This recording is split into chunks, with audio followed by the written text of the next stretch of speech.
నమస్కారం అండి, నా పేరు కళ్యాణి. ఇప్పుడు మీకు ఒకటి చూపించి తర్వాత మాట్లాడతాను.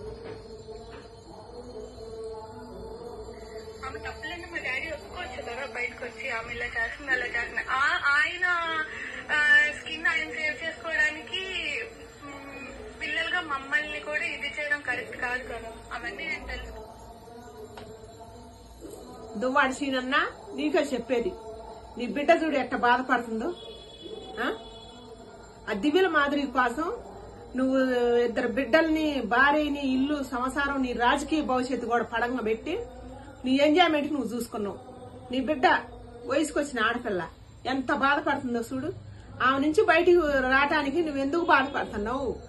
ఆమె తప్పులన్నీ చెప్పి మా డాడీ బయటికి రావచ్చు కదా అని అంటుంది.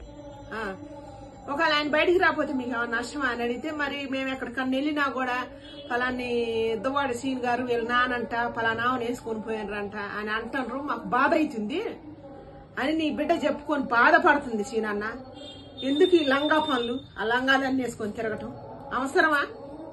దయచేసి నువ్వు మారన్నా, మారి నీ బిడ్డల కోసమే నీ ఇంటికి పో. నీకు ఈ వయసులో ఇది పద్ధతి కాదు. దయచేసి మారు. నీకు వార్నింగ్ ఇస్తాను, నువ్వు నీ పిల్లల కాడికి నువ్వు పో.